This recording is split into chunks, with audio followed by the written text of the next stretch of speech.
Well, man, so glad we could all get together and talk about our favorite game series of all time, Pokémon. Hey, remember that time you deleted the podcast? Yeah, hard to believe it was 15 years ago.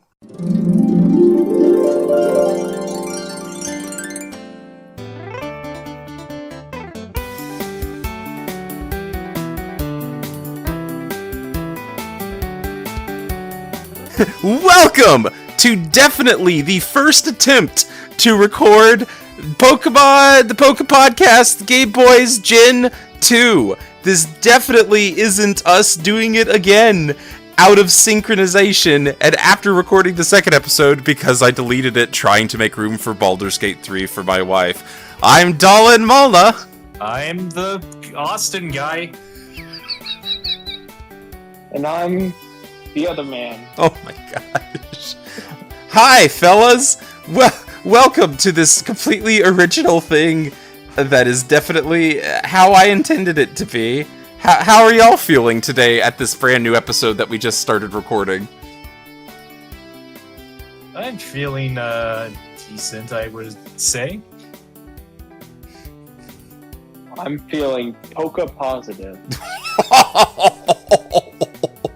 Man, I don't know if that's a good thing or not. Oh man, that's. I immediately regretted my reputation when I said that. They have my children. Let me out. Oh my gosh. Yeah. Well, so whether or not there's some time shenanigans, you know what I'm gonna say. Actually, here's my plan: is that I actually deleted the original on purpose so that we could go back in time and do it again, just like this game introduced the time capsule that allows you to trade with Generation 1. So it was all diegetic, all planned from the beginning. It's a canon event. It's a canon. Okay, so yeah, we started this. We are now in Gen 2, and that's exciting because that means we actually beat a game. Quite frankly, I'm shocked, flabbergasted that happened. But we're making good progress, and by that I mean ridiculously slow because that's life. But yeah, alright. So I'm gonna pretend we're just pretending we're going with it. First impressions of the new game. The definite new game that we have not played until this time now. Christian, what are your first impressions of this amazing, wonderful new experience? It's pretty. It's pretty. You stole my line! Literally, that's all I was gonna say. You gotta say it in sync now. That's the. Oh man, that's great. Yeah. I mean, that is the big difference, if there is one. Is that like the presentation is like definitely a step up. Man, you get hit in the face with that intro video. Like, was I the only one that when you first saw that intro video, it was like, oh, dang, they stepped up their game here. Like, that was my first feeling, at least. Yeah, I totally watched the intro 100%. video. Gosh dang it, you guys. I think Christian was sincere, and I think Austin wasn't, but it was the same answer. Yeah. I love that I knew that. You guys give the same answer, but one is sincere and one isn't.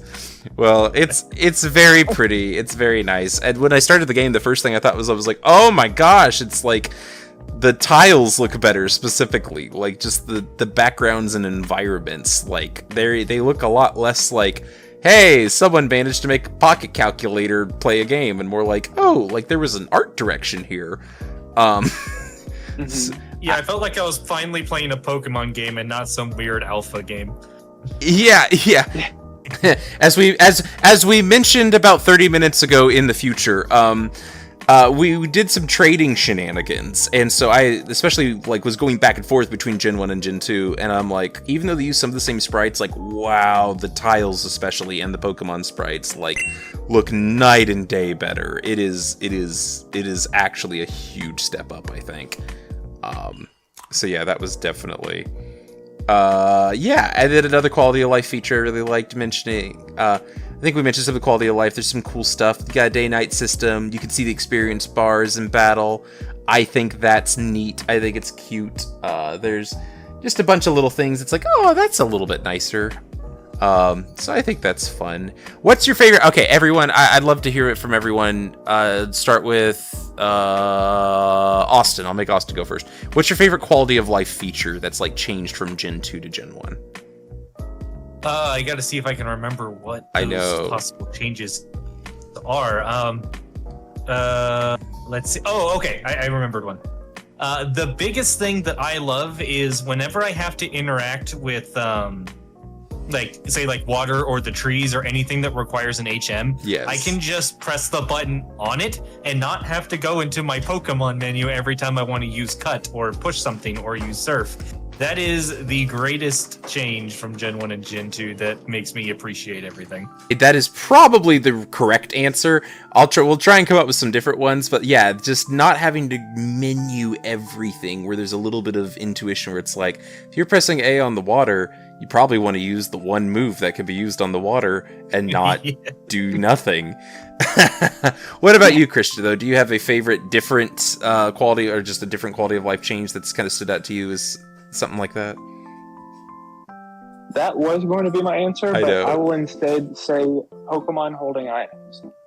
Ooh, that is a fun new feature. Yeah, it adds a lot of like interesting tactics to the game, especially since we're again largely trying to avoid items in battle, like healing items and things like that. Those held items can add a little bit of extra strategy instead of just like, here's your 4 moves. Man, yeah, I that's a really good answer, because you gotta choose, are you gonna get like a little bit of a heal from like a berry, or a protection against a status ailment, or like I've got a stat boosting item on my Rita Bonita. Which is, oh yeah, that's something we should mention, although I'll give my favorite quality of life, but we should mention our starters, because this is definitely the first time we've talked about it. I gotta pick one now. I'm going to say, I'm gonna give a backhanded compliment, because honestly, your two are both better. But I like the day-night cycle, and I like that it affects when and where you can catch Pokemon and time of the week. I like that makes I like that it makes the world a little bit more dynamic. I don't like that there's some Pokemon locked behind certain times of days, like they only appear there. I do wish it was a little bit more like this increases your chances of finding that Pokemon.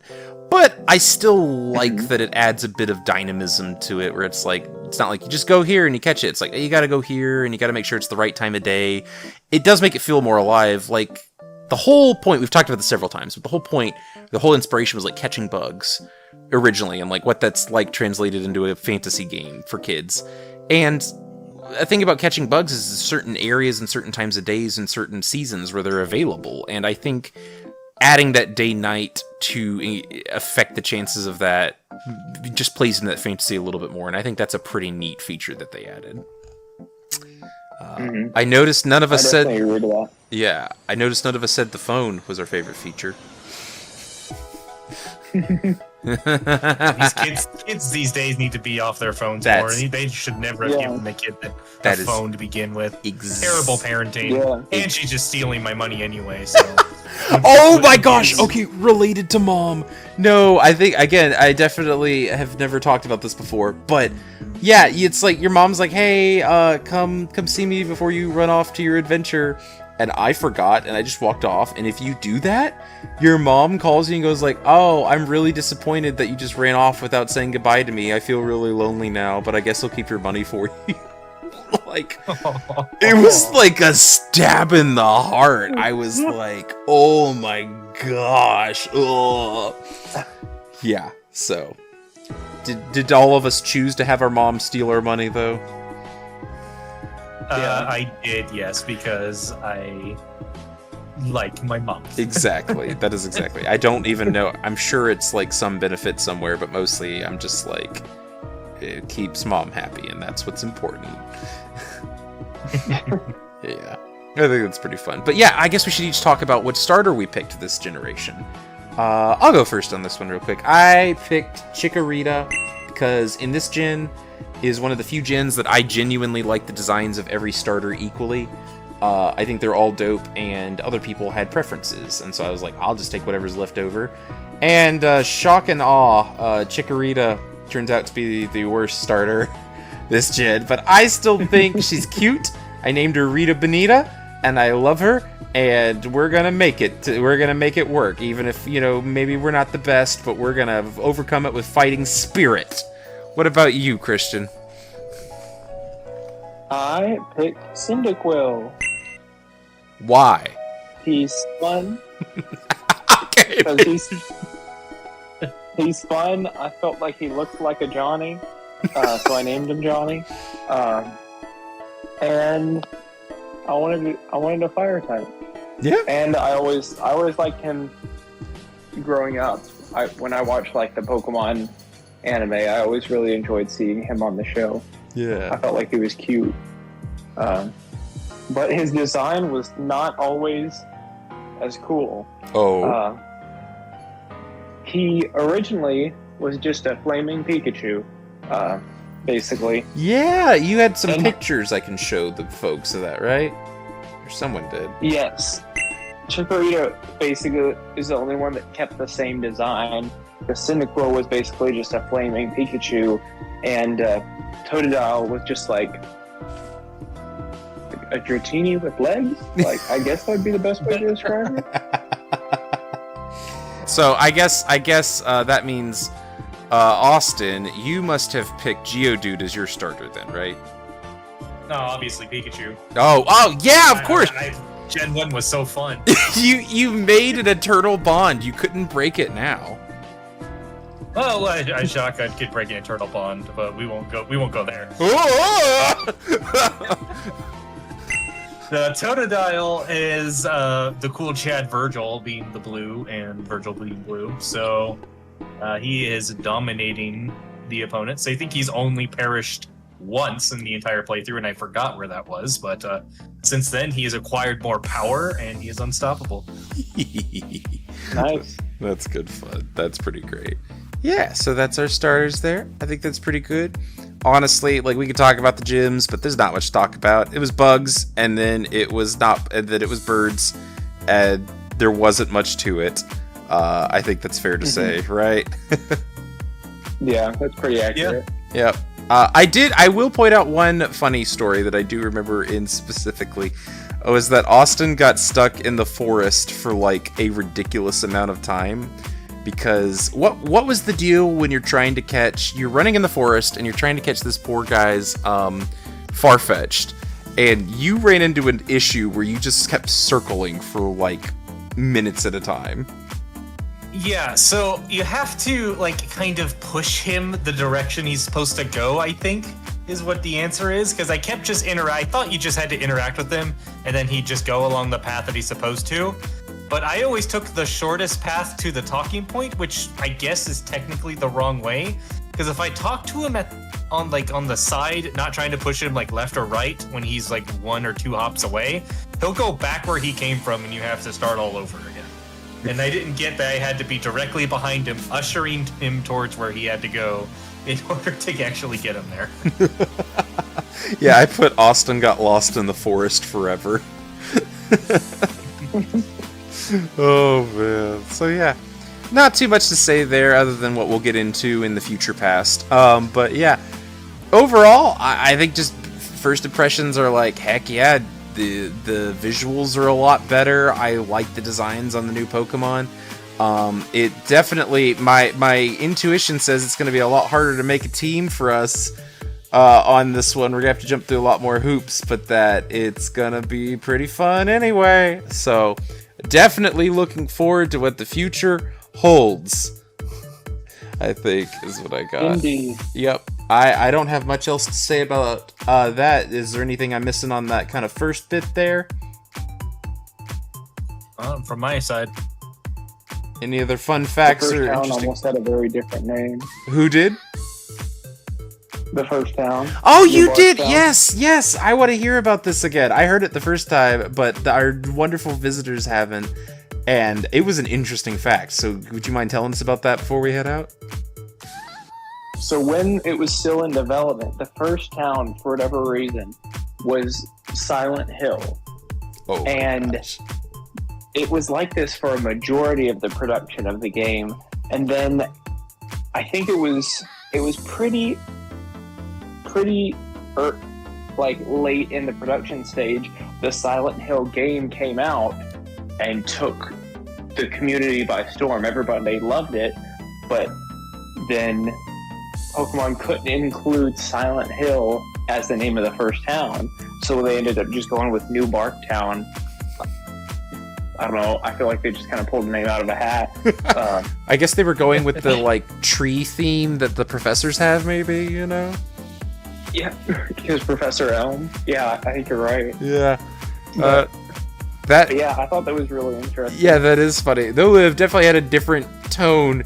It's like, yeah, you start the game in Silent Hill, like, whoo, that'd be a different feeling game for sure.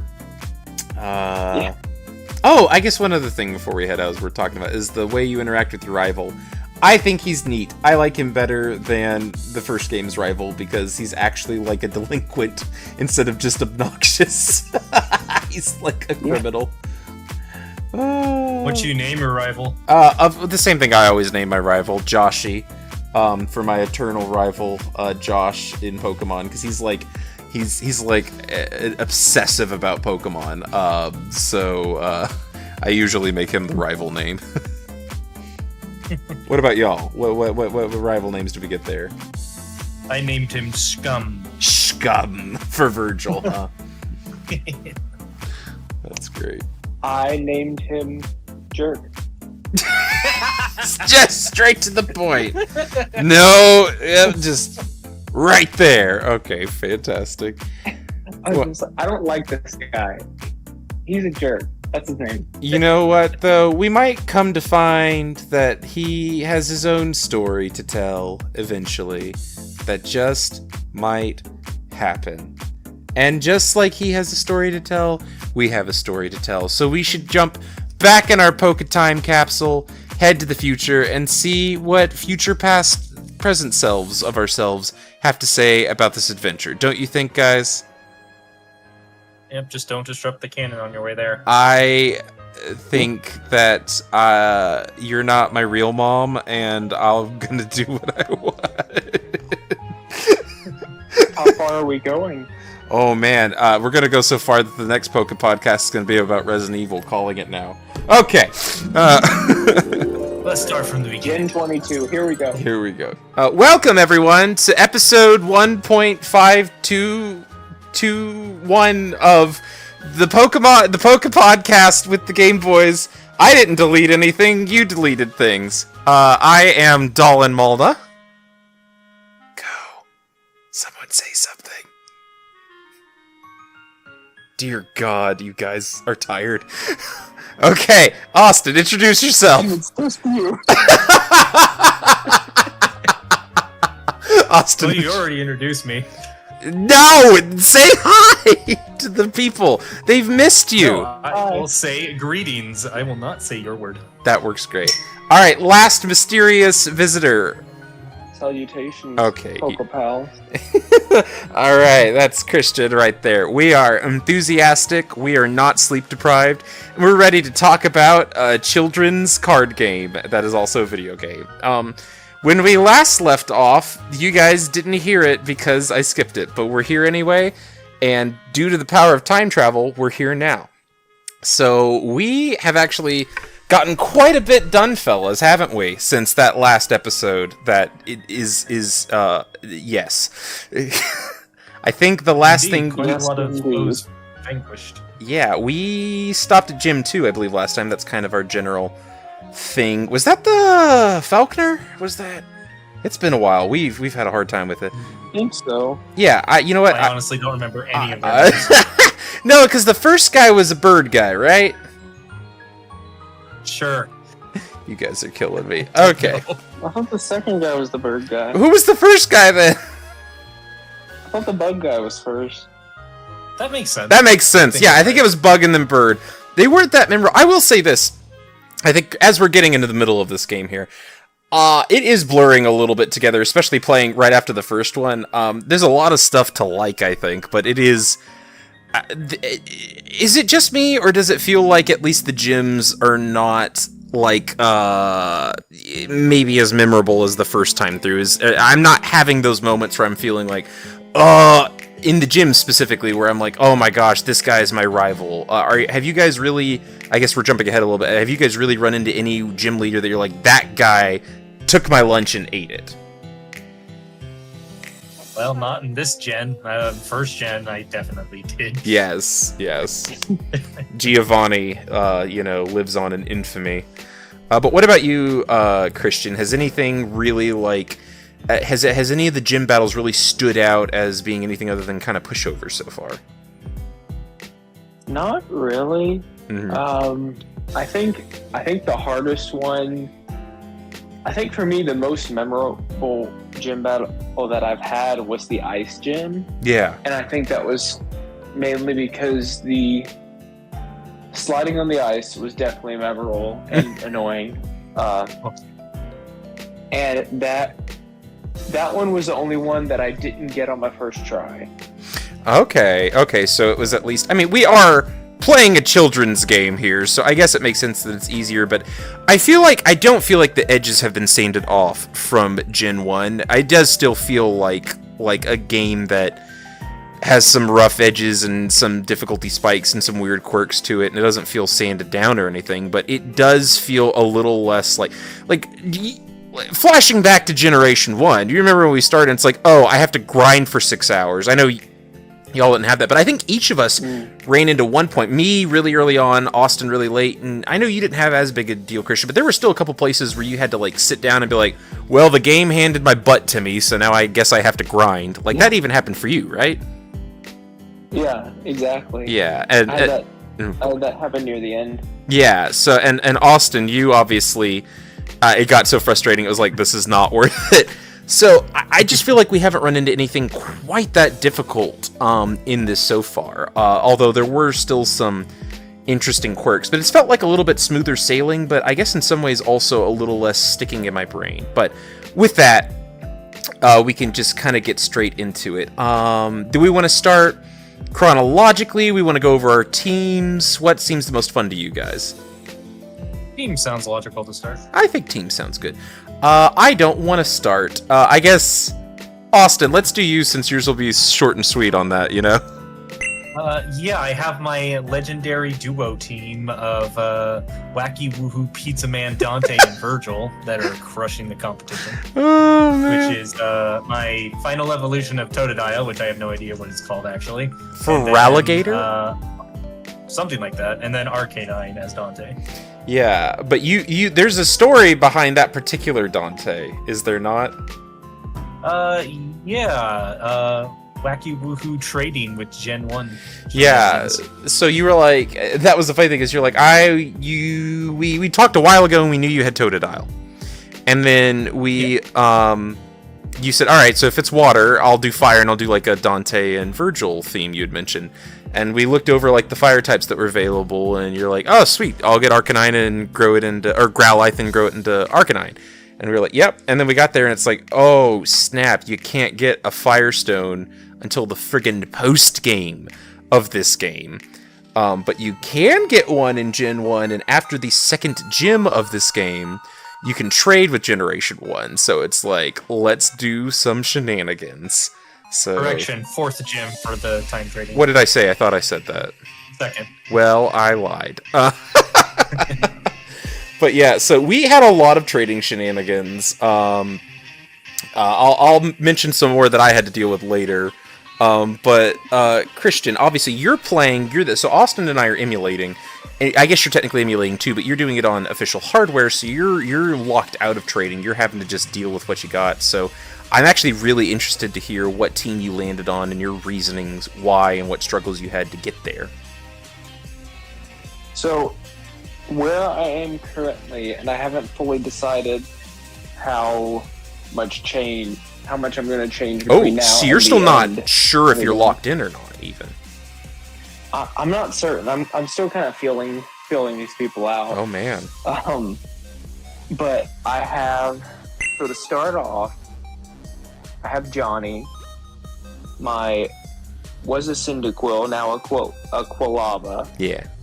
I believe he's still a Quilava. Still Quilava. I have him. I have Whoop-de-Whoop, my Quagsire, because he evolved. He was just a Whooper. Yeah. Last time we spoke.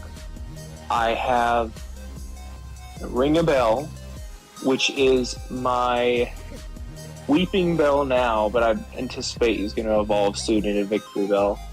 I have Knock Knock, which is my trying to remember what it's called. Knockdown. Oh, you went for a Knockdown? I did, yes. That's fun. Yeah, I knew that I would need a Pokemon that could learn Fly, and that one was one of the most readily available ones at the time, so I decided to go with it. I have a funny story about a Knockdown I'll say when I get to mine, but yeah, I feel that. I feel that. Keep going, though.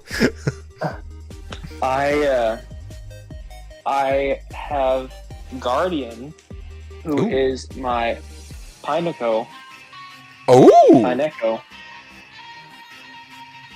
I think that's how you pronounce it. I could be wrong. Like the Pinecone Pokemon? Yes, but actually, he evolved, so he's my Fortress. Oh, okay. And then I have Falling Water, because I learned that Whoop-de-Whoop would not be able to learn Waterfall, so I needed someone that could learn Waterfall. So I have my Azumarill. Ooh, yeah. Falling Water. That's fun. Yeah, that's the... So, do you have a fun fact about Azumarill? Because I do if you don't, but I know you usually have fun facts. Not specifically. Okay. I know that they eventually become a dual type, but currently in Gen 2 it's just a water type. Nice. No, yeah, so my fun fact is that when Azumarill was one of the first promotional images of the next generation of Pokemon coming out. I can't remember if it was leaked or if it was intentionally shown, but either way, before people knew much, they had pictures of Azumarill, kind of showing up. And people called that Pokemon Pika-Blue for quite some time until they knew the actual name, because it started the trend that most games have, where there's kind of a Pikachu-esque Pokemon in every generation. That's really funny. Yeah, so I didn't know that. Anyway, so yeah, but you said this is a team you're still kind of playing with. Any like places you feel like you want to shore up, or what are the uncertainties? Just you're not sure if you'll find better Pokemon? Is there anyone you're like, I don't really want you on the team, but I guess you're here, or what's going on there? I'm not sure how beneficial it is to have two water types. That's been my biggest, because I'm trying to really diversify. Yeah. But as a result of having to get Waterfall, which Whoop-de-Whoop can learn all of the water moves except that one for whatever reason, I had to either completely discard Whoop-de-Whoop, but I really like the aspect of a water and a ground, because then it's a water type that's immune to electric moves. Yes. Huge advantage there. Yeah. So, given my options right now, this is the team I have, but there may be some changing by the end. We'll see. There's definitely going to be on my team, because I have never planned so gosh dang hard on a team before this. I'm not sure I'm ever going to have to play him this gosh dang hard again after. I have finangled, I have worked, I have done all kinds of nonsense. So I'll get into that. That's why I mentioned there's the foreshadowing. Knockdown is involuntarily on my team. So I got Chikorita, of course. The best starter, definitely. It's not like I picked the hardest one twice in a row. That's not what happened. But I love Chikorita. Chikorita's great. So that's good fun. So then, pretty immediately after I knew I was going to get Mareep, I made sure I even got... That's part of the reason I didn't want to even get Crystal and wanted trading, is because I was like, I love Mareep. Mareep's great. So I knew I wanted Mareep. So far, so simple. Mareep is just a Pokemon you catch in the wild, pretty early on. I think after the second badge or right around there. So far, so simple. That's nice and easy. Things start to get mildly more complicated, because the next thing I wanted was a Ghastly. So you end up with a Gengar. Now, Ghastly is pretty easy to get asterisk. Ghastlies can only be caught at night in this generation, in the day-night cycle. So I had to wait till a certain time of day. So I was even thinking about like moving on, and they can only be caught in like a few areas, so like one of the towers. So I had to wait by an area till it was a certain time of day and then go catch it. So that was complication 1. The second complication is that it can only fully evolve by trading, which was simpler if you had just the cable, but we're emulating, which makes it a little bit trickier to make trading work correctly, especially since I've been playing primarily on a Steam Deck, and you really need to run it on like a computer that can run 2 instances of specifically the emulator MGBA to make trading work. But after a lot of finagling, I basically got a copy of Austin's ROM and save, and that's how we got him Wacky Woohoo Pizza Man, and I managed to do some trading shenanigans with that to get my Ghastly finally evolved to a Gengar. So that was pretty fun. He was the first I got up, but then it gets even more interesting after that point. So one of the other ones I got right around early on, Badge 2, was another Slowbro. Now, I did have a Slowbro last time, but there's a new evolution, a Slowking. And I thought, hey, that's different enough that it would end up with a different evolution, and I feel like that wasn't really breaking the spirit of trying to try out new Pokemon, because I've never had a Slowking. And Slowbro I only got in kind of like the second half of the last game, and I figured that would be fine. So maybe I'm cheating, but I left it. I haven't told you what the names were on these. I forgot to mention. My Chikorita is named Rita Bonita. My Ghastly I named Garmin, like the GPS system that used to exist, but like I don't know why. I don't remember what the joke is about that. I just named it Garmin. I named my Mareep, which is now, of course, what's the final evolution of that Mareep called? Oh, no, she's just a Flaffy right now. She actually hasn't... It's Ampharos is what it becomes, but it's a Flaffy right now. But I named it Frolonda, because I thought that was funny. So that's the... And then the Slowbro... So remember the last one was Barbara Manatee, and I was going to name the Slowbro and the Slowking the... whoever Barbara Manatee is singing to, please, won't you take me to the ball? But all I could get were female Slowbros, so I just gave up and named the Slowbro Dudette. He's evolved, and then, so then still some complications, because similarly, Slowking has to be traded with an item.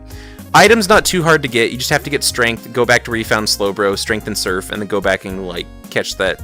So, and I actually thought it was cute that item was hidden with the Slowbros. It felt logical, where it's like, oh yeah, where you found the Slowbro is where the Slowbro evolution item is, but you just need some later moves to do. So I thought that was pretty cute. So, again, that gives me, some nice type coverage, but this is where things start getting pretty friggin' difficult, in my opinion. I got a Scyther.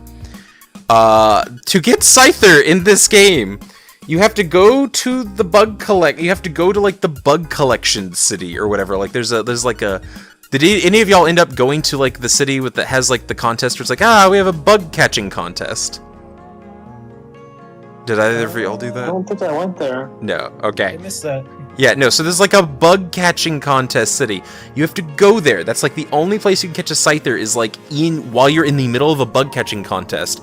Catching a Scyther doesn't even win you the contest, so you have to intentionally throw the contest to win the Scyther. But that's not enough, because I wanted his evolved form, Caesar. I wanted to use a Steel type, because that's one of the new types introduced here. I thought that'd be dope. And I'm like, okay, so how do we get a Caesar? And it's just trade it with a Metal Coat. I'm like, oh, trading again, but that's fine, I can do that. Turns out, Metal Coat, you can't get it until the post game. And I'm like, well, screw that. I don't want to do that. Do I just quit? But then I looked into it even deeper, and it's well, technically, you can find this hidden move called Thief as a TM.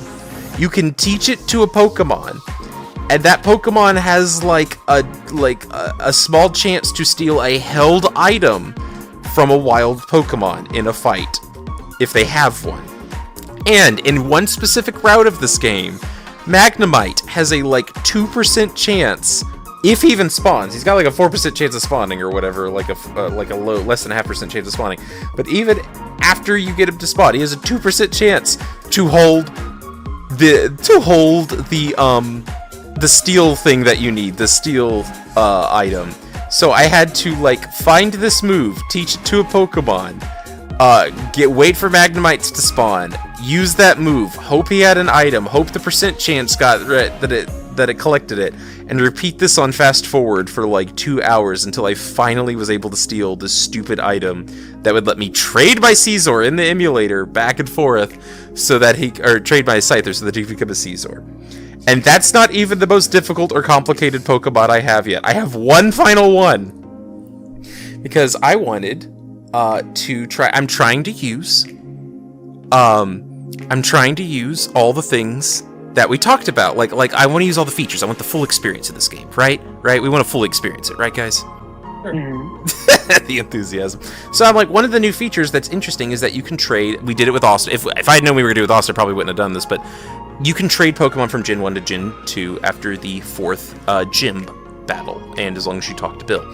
So, that's great. So I thought, hey, I'll trade a Pokemon from Gen 1 to Gen 2, but I don't want it to be one of my main team, because I don't want to repeat, but I'll catch one. And so I said, hey, I don't have a guy that can fly very easily at this point, and a couple other moves.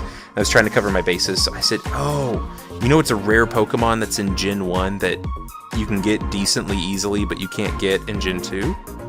Dragonair from the corner, because we had so much flipping money because we didn't use items. Most of us were doing a challenge that limited item use. So we had so much money, I was like, I'll just trade all my money for coins. I don't have to gamble. I'll just trade all my money for coins, get a Dragonair, and then trade it over to Gen 2, and then it can become, or it's a Dratini, it becomes a Dragonair, and it can fly.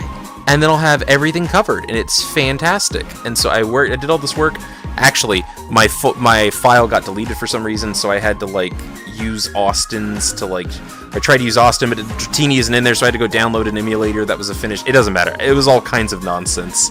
But I finally got my Dratini over, and I was like, okay, I'm in business. And then I realized Dratini can't learn fly, only the final evolution Dragonair can learn fly. Not too big a deal. You know, just gotta evolve him up, right? Okay, he evolves into Dragonair by getting to level 55. Do you guys remember the self-imposed challenge that I'm doing on this run? Can't get over the level of what you're fighting. Do you know what the final boss of the main game's level is? 50. Well, yeah, like 54. Right below 55. So, gosh dang it, I don't have a flying, I don't have a Dragonair, so thus I caught a level 10 stinking Noctowl that isn't even really... You know, they say, there's that meme, I'll post it, that's like, Blub thinks he's on the team. That's what this Noctowl is. He's not really part of the team, but I need someone to fly me around, gosh dang it. So that is my long and sordid and painful story of my team. I have never worked so hard to get this in my life, but it is finally mostly complete, and at least by the end of the post game, I will have the dream team, maybe, if you squint hard enough. So, thank you for listening to my terrible, terrible story. But, I don't know. Have you guys felt like building a team? All that to say, because I have definitely felt, cards on the table, I have felt like building a team was harder in this game than it was in the last one, to get like a nice team of Pokemon that I liked that still had good type coverage where I wasn't just repeating myself. Have you guys run into that at all? I guess Austin wouldn't have, but still, I want to hear y'all's opinions. Technically I did, because for Gen 1, my team was finished instantly, so there was zero effort. Team 2, I actually had to do trading shenanigans, so there was a little effort. I guess that's fair. That is fair. Alright, what about you, Christian, though? You're still deciding your team at this point, I guess. I'm still deciding my team. I definitely feel like I've had a harder time with this generation, just because, like, so many of the good types you don't see until after, like, Gen 6. Yeah. Just, like, there's, like, so many different options that you get when you're basically about to be at the end, and that you either have to grind really hard to get the Pokemon you just caught up to par with everybody else so they're even worth using. Yeah. Versus just continuing to use what you've already been using, even though it's not maybe a little less better type coverage. So like it's an interesting trade-off that they kind of force you into this situation in this game. Yeah. No, yeah. It is interesting because they made a bunch of interesting new Pokemon, but they did not make them easy to get the new Pokemon, I feel like. Mm-hmm. So that's our teams, and I think it's pretty interesting teams. I think the other fun thing I've noticed is in the back of our heads, I feel like after that first fight from Gen 1, some of us are like thinking just mildly harder about our teams, like not really, again, trying to be purely competitive or like trying to like, you know, design a team that's just to beat the other two or something like that, but I do feel like I'm a little more cognizant of what my weaknesses on my team are after getting so thoroughly schooled the last time that I'm like, okay, I want a decent team this time, said the man with Magnemite or a Chikorita on his team. But so yeah, I guess from this point, you know, we could do. I think rather than maybe go exactly bit by bit, just hitting some of the highlights of some of the things we found that were interesting going through. Might be good at this point. Are you guys up for that? I am. Yeah. And I have a highlight that I feel like everyone needs to know about. I really want to hear it then. The dialogue I had with this one random trainer. I don't even remember where I ran into them, but you walk up, you see the little exclamation point, they come to battle you, and they say, "My Pokemon just got a haircut." Wait till you see it. And then they throw out Lickitung, the hairless Pokemon. What hair did they cut? That's why he's hairless. I had to ask this question. He had a full fro before that, but now you're asking the real question. It's terrifying. Oh. I'm asking the real question. I need executives to answer this. I need to know what a haired Lickitung looks like. But I also don't need to know because I'm terrified. Oh man, if there's some fan art, I'll post it up right now. You know, we'll have that coming up. No? Yeah, we'll get to see what it looks like. Oh man. Austin, any highlights of equal wonder and importance to that? I don't think I have anything funny along those lines. Trying to think back through everything, it was pretty straightforward going through the last 4 gyms. The only goof thing that I did was I managed to get all the way to the 6th gym, cross the water with Surf, only to realize I had forgotten an HM and had to swim all the way back and then swim back to the gym in order to beat it, because I 80% of the time talk to everyone, and then this town I decided, nah, I'm not, and then missed an HM, of course, which was really stupid, but that sounds pretty much like my luck. You're not alone. Nothing I else did the same to do thing. it about. I'm the only one who got it, not the first time. Oh man, that's funny. Yeah, I'm trying to, looking back at my notes that I had, it's a lot of, I did struggle some, it looks like, even though I was saying it was pretty easy. There's a lot of, well, I wiped. Okay, didn't wipe this time. I think a lot of times I go in not taking the gym seriously, and then I die, and then I go, okay, because I'm trying to, like, level up my lower level Pokemon, which is not what you should be doing at, like, during the final boss fight.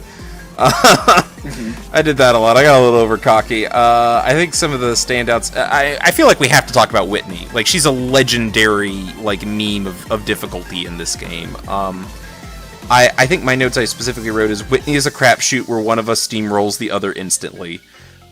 Which is true, because when I didn't start off using my Ghastly, I think, basically, she one-hit killed everything, and then when I did use him and just instantly used Hypnosis and then, like, Dream Eater, she didn't get a hit off. Like, there was no, like, great battle. It was just like, well, one of us is gonna steamroll the other. I know we mentioned that it wasn't too hard, but since it's worth highlighting her in particular, because she is infamous in Pokemon for, like, being a huge difficulty spike. Did either of y'all have any interesting stories about Whitney in particular, or just, nah, another boss to smash into death? Which Pokemon were her? She had the Milk Tank as, like, the infamous, she's the normal type leader who's got the Milk Tank that can heal. That's why it's so infamous, is like it has a full heal move. The third, she's the third leader, yeah. I think that one did anything to me. I think that one was a complete sweep with Virgil. Yep. Yeah. Yep. I mean, okay. Fire completely toasted her. That's great. No, yeah, yeah, I think I did die once, like I said, because I wasn't, but she's infamous for being very, very difficult, is what I've heard, but for me, it was just interesting that, yeah, it was like, well, she did kill me, but then I killed her without. I think I mentioned here, yeah, I took some like I was mentioning how our fight in the last generation really influenced me, because now I've been using Hypnosis and Dream Eater as a combo, like that's how you got me last time, Christian, and I'm like, oh, I'm learning from my mistakes, that's going on my team. So that's what Ghastly's, I've just been doing that to a lot of the bosses, is like, okay, you go to sleep, I eat your face. So look out for that in our final confrontation, see how you like some of your own medicine. Okay. Yeah. Bring it. The ninja hideout was interesting because there was a lot of self-destruct stuff happening there. Like, that gets used a lot there. That was another thing I found out. And one of my notes here is I said, self-destruct is this generation's rap. No, I will not elaborate. That's exactly how Very true. That's exactly. I don't think I've seen anything use self-destruct my entire playthrough yet. Oh, man, everything. Really? What about... Come on, Christian, you've seen it, right? I'm not the only one here. I see it all the time. Yeah. And ever since I ran into the first self-destruct, I'm so glad that Guardian knows Protect. Yes. So he doesn't get touched. Yeah, So they just... Go on. They just kill themselves, and I just go on my merry way. Yeah, my Gengar... Or he wasn't a Gengar at the time, he was a Ghastly and then a Hunter, but my Gengar is immune to normal attacks, which include self-destruct. So that's what... Every time... Because I'm jumping ahead again a little bit, but there's that fight where it's... Which hideout is it the ice one? Or it's like where Rocket is, where like every time you pass by a statue, 2 guys come and attack you? Radio tower? Yeah, the radio tower. The radio tower is filled with self-destruct trainers. There's even like a puzzle... There's like a puzzle where, like, if you make one wrong move, it instantly puts you in a fight with a Pokemon that immediately uses self-destruct on you. Yeah, Did I get exactly. that puzzle right the first try then? Because I don't remember that happening. I remember fighting every trainer on purpose. I tried to fight as much as I could. Nothing used self-destruct. That's bonkers. It was full of it. Because I did, however, run into a lot of Pokemon and trainers that like to curse me. Curse was something I ran into a ton of, but never self-destruct. Oh, interesting. Huh. I don't know. It's funny. I mean, like, I don't think that's a huge difference between gold and silver. I'd honestly expect more differences from Christian's as he's doing crystal. But yeah, I think my biggest problem running into this was one of the things got wise and didn't use self-destruct and used magnitude 10, which instantly killed him, and I was like, oh, that's sad. That's the one time I died there. But the other thing was that so many self-destruct points were going towards him that I was in danger of getting past my leveling limit. So I was like, dang it, they just keep killing themselves and like filling him with experience, and he's like shooting up way higher than I want him to be.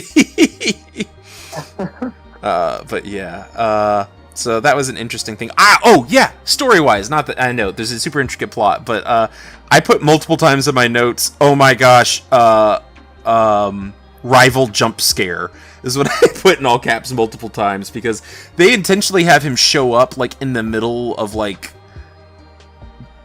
places where you're not, because in the in the game where you actually fight him and in Gen 1, they tend to put the rival, not always, but often, other than a few places, pretty quick after a heal, or it's likely you've healed, so you're going to fight him with not, or at least not at the end of a gauntlet.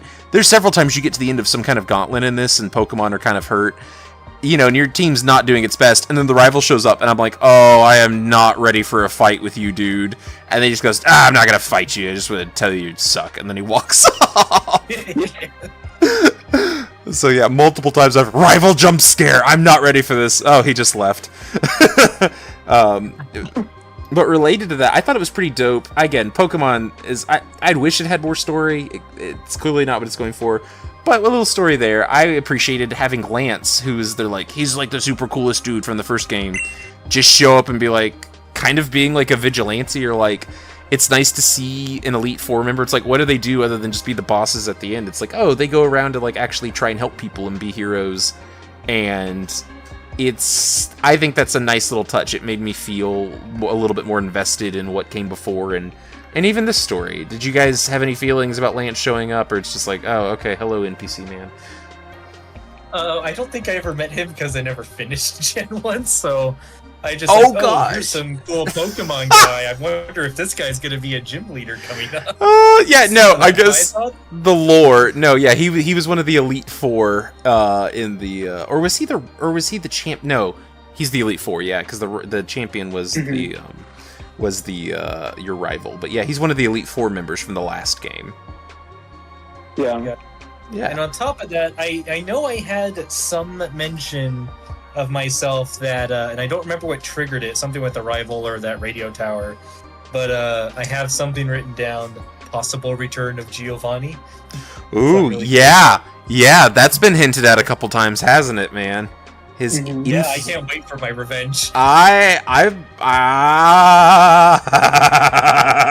I'm interested to see. I kind of like that Giovanni has become a white whale for you, because he's one of the few things that I do know. Well, little Pokemon lore I do know. I know he's his influence is not entirely erased from this world, you know?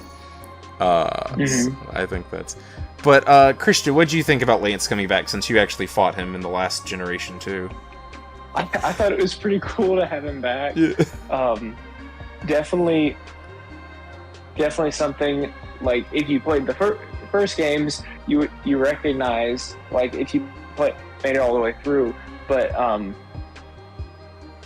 of like Austin said, like, for when this game came out, anyone that joined the Pokemon wave at Gen 2 would have no idea. Just think, oh, this guy's cool. That's true. Like Pokemon, like you said, Pokemon Vigilante, like Zubatman or something. I don't know.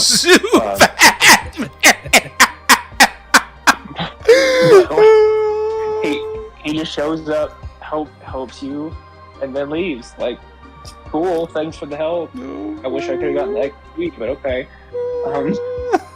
But yeah, I thought it was pretty cool that they brought him back. So yeah, I'm still dying at Zubatman. Oh my gosh. Okay. Oh my word. Okay, related to that then. Any fun facts or any trivia? You said you had a few. I'm curious to hear what trivia you got for us. Oh, this is something that I didn't realize, but the Gen 2 games are the only Pokemon games, at least I believe, continuing through like the current gen, with the exclusion of Fire Red and Leaf Green, that feature 2 full regions in the game. I thought that was interesting. Oh, yeah, that is true, because as we'll get to the post-game spoilers, we get to revisit Kanto, which is true. It's a smaller version, but that is an interesting thing, because it lets you... I mean, it's like getting a game and a half. That's a pretty cool post-game. That's actually... I know we're not going to do every post-game of every one, but if y'all are up for it, I'm actually excited to kind of see what Kanto looks like. I kind of feel like we'd be stopping short if we didn't try that. But yeah, I think that's a really... Yeah, I'm curious if it's different. I'm excited to see it's like exactly the same. It's got to have changed, because canonically 3 years have passed. That's like a plot point, is that 3 years have passed. Because that's how you trade with Generation 1, is you have to get in a time capsule to like talk to the past or whatever. So it's got to be some different. I'm excited to see what changes. I'm excited to see. I've heard that Lavender Town and the Pokemon Grave site is like different too. So I'm interested to see what we do when we get there. The lore, the Pokemon lore. Yeah. I think the only... Maybe we'll see Lance again. Yeah, I think the only other notable thing that I kind of skipped over was the Lake of Rage was nifty. Oh, I guess that does go into one of the new mechanics we can talk about, though, because you see your first, like, mandated, like, shiny Pokemon with the red Gyarados there. What do y'all think about shiny Pokemon being introduced in this game? Well, he is now called Red Slave in my team. So, yeah. That's what happened to him. Oh my word. That's great. I just killed him. I tried to catch him, but I didn't have enough Pokeballs, and I was like, I don't care, because he's not part of my master plan, so... But, like, I have mixed feelings about a lot of the mechanics here, so, like, I mentioned this in the original flashback version, which I don't even know. I'm sure we'll do something with it. It may just be tacked on. I may tack it on to the beginning of this. We'll have to figure it out. We'll see. But time of day is another thing they changed in this, and I don't know how I feel about it. Where I think it's interesting that Pokemon have different rates at time of day, but only being able to catch ones at certain times of day. It's an interesting idea, but I don't know how I feel about it. And I think I feel similarly with shiny Pokemon in that I love the idea of there being a rare chance of getting a different Pokemon, but like a different colored Pokemon. I actually think that's a neat idea. I feel like from what I've seen of the rates, it is so minusculely small that it is... I guess the point is to make you like a legend on the, as a kid on the playground if you happen to get it. But for anyone interested in getting a shiny Pokemon, it's so ridiculously unlikely and so hard to get that it just like does not seem worth. It just seems like a mechanic that's mostly going to be not interacted with in a regular playthrough. So I guess I kind of wish there was a way, and I know later on they do this, but I guess there was kind of a way to influence it where if I was like, I really do want a shiny, whatever, a Gyarados, a normal one, there was a way to, if you grind for a while, you can make it more likely to run into it, or there was some kind of mechanic where you could raise the chances of a specific... If you catch the same Pokemon 10 times, your odds of catching a shiny go up. I don't know. Something like that where maybe it was a little bit more hard work and a little less RNG influenced, so you could get specific shinies. But, I mean, I know a lot of people love the rarity and it makes it fun, and if you diminish the challenge that much, it might not be the same for them. But do you guys have any ideas on like the shiny mechanics or what you like or don't like about it? I don't know anything about them enough to have any opinion about shinies. Oh, they're very, very rare and they have different colors. I don't think I really care about shiny Pokemon. Yeah. In any gen. That's allowed. What about you, Christian? Yeah. I definitely understand why they have them, to just motivate people to, even if you've played through the game like a few times, there's like this extra thing that you can go through hunting and like embracing that gotta catch 'em all mentality, just to get people to continue playing the games. I do think at least from my understanding, I don't know because I haven't played the more recent games, but it seems like they've almost made it easier to catch shiny in the newer games because there's like items that increase your chances of seeing a shiny and things like that. So I think that's kind of making it easier, because I think in the older games like this, it was so difficult, kind of like you said, that people would just give up after running into like their 700th Geodude or something like that. Yeah. With the off chance of seeing a slightly less brown Geodude or something like that. Like,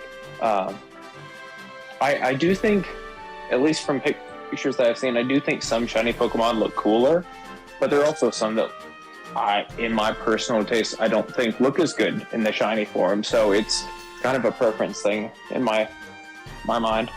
Yeah, no, that's definitely true. Or it's kind of a crapshoot. Actually, my understanding is until very recently, shinies were like not even hand done. They like had a program that would just do palette swaps basically based on like number generators. So that's why some look cooler and some don't. Is it's literally just like a random machine going, I don't know, this one's red.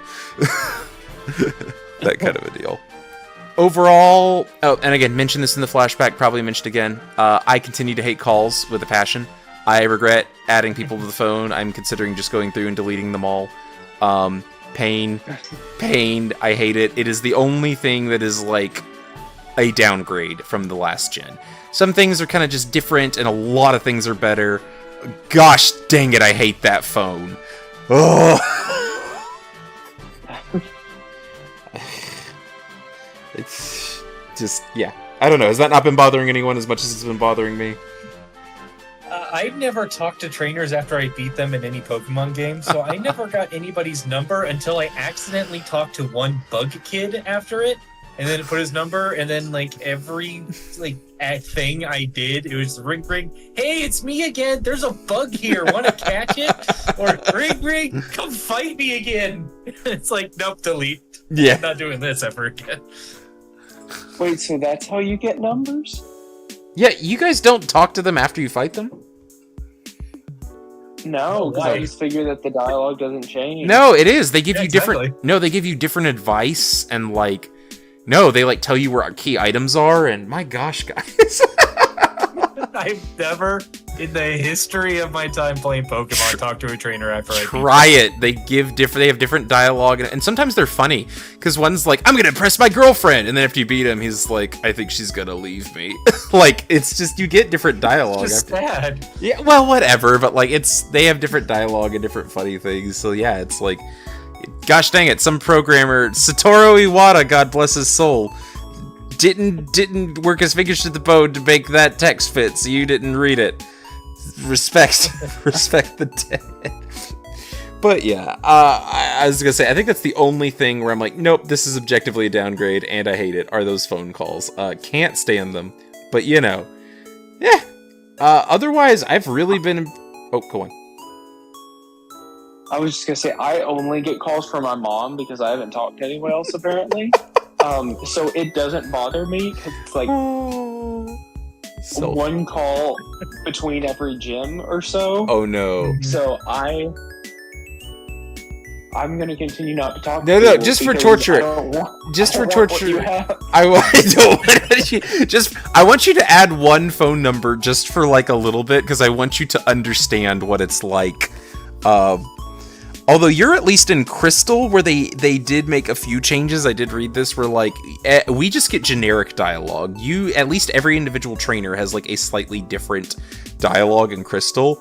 And this one, everyone's like, "I found bug, come get bug," or you know, "I found insert Pokemon here, come get insert Pokemon here," or "I would like to fight you again, please return at your earliest convenience." Like, you at least get unique dialogue, but like, you should add one number just to see the pain for a minute. It's awful. I think my only other complaint about this gen, and this is true of the first one, it's just I'm feeling it more as we're getting into Gen 2. Is when I was first playing Gen 1, unless I was explicitly grinding, I really tried to avoid using fast forward. I wanted to get like the real experience. I play probably 75% or more of this game on fast forward at this point. Everything is so slow.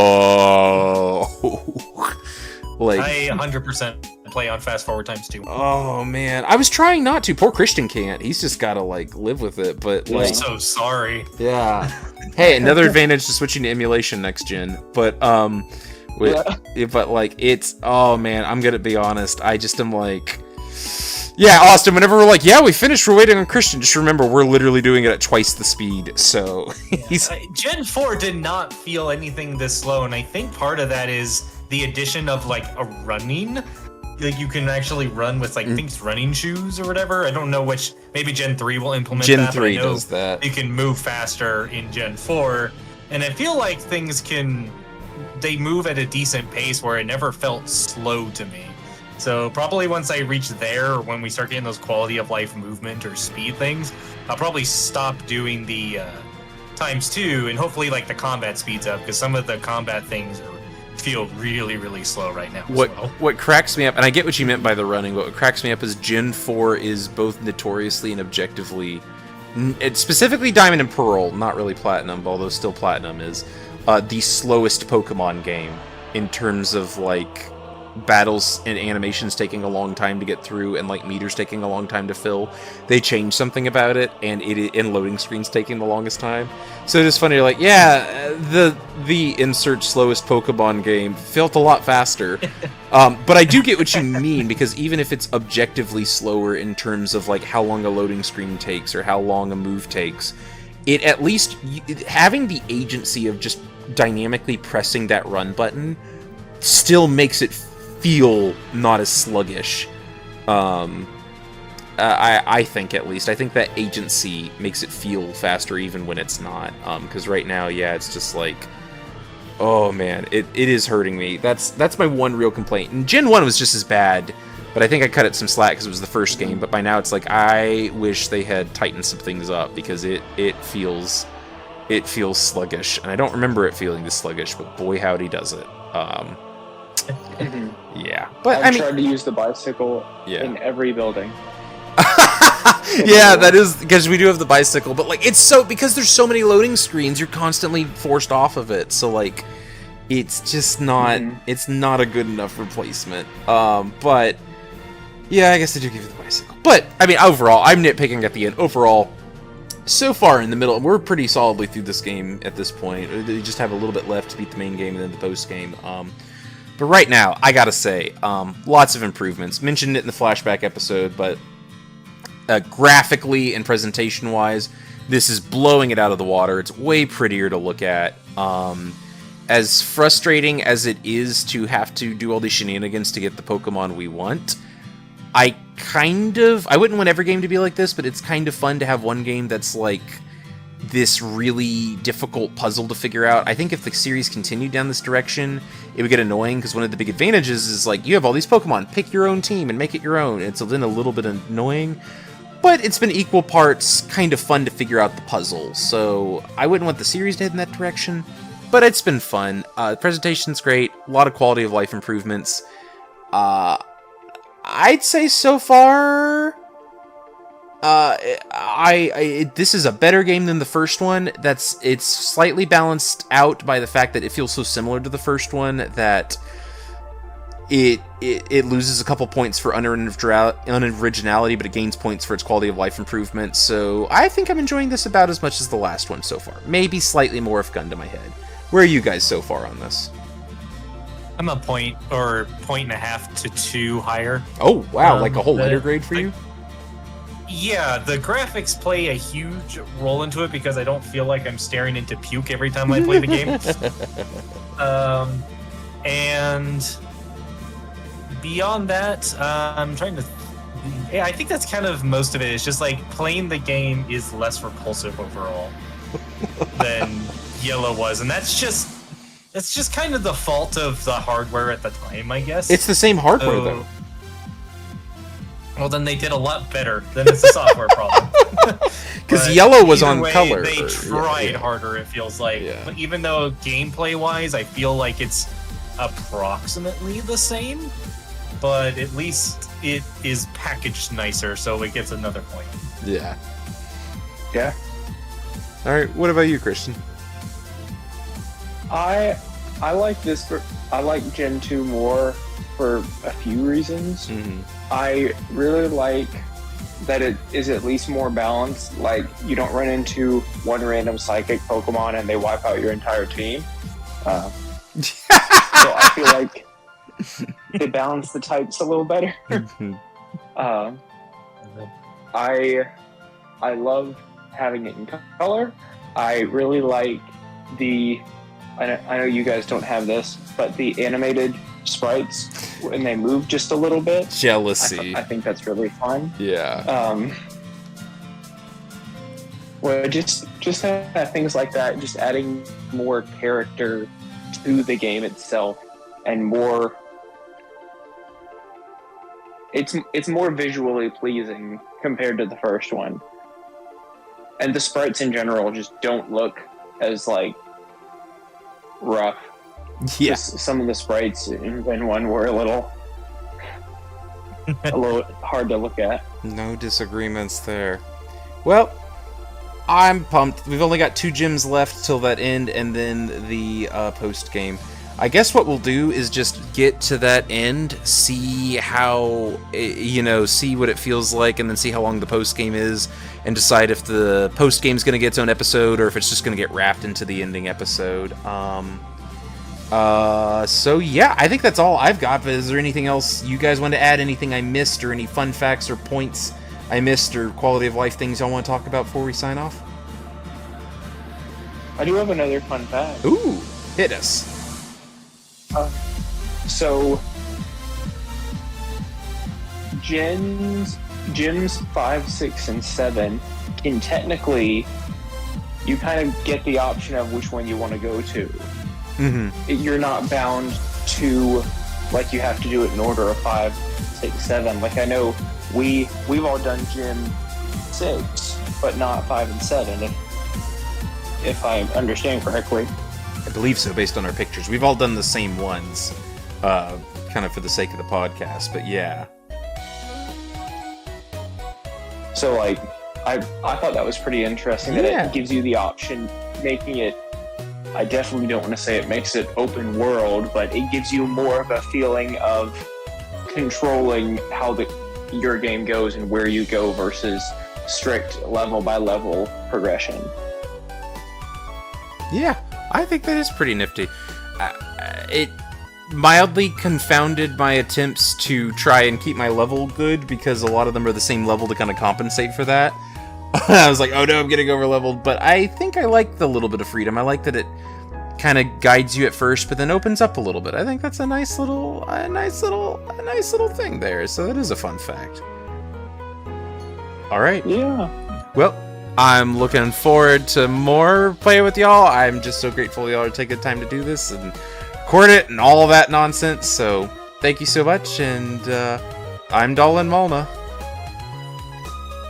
Say your names again. Your name. And it's still just you. It's still just me. I'm Dolan Malna talking to the voices in my head. We'll see you next time. God We'll get you to a psych ward eventually. Hey, that might happen next week. Anyway. Signing off.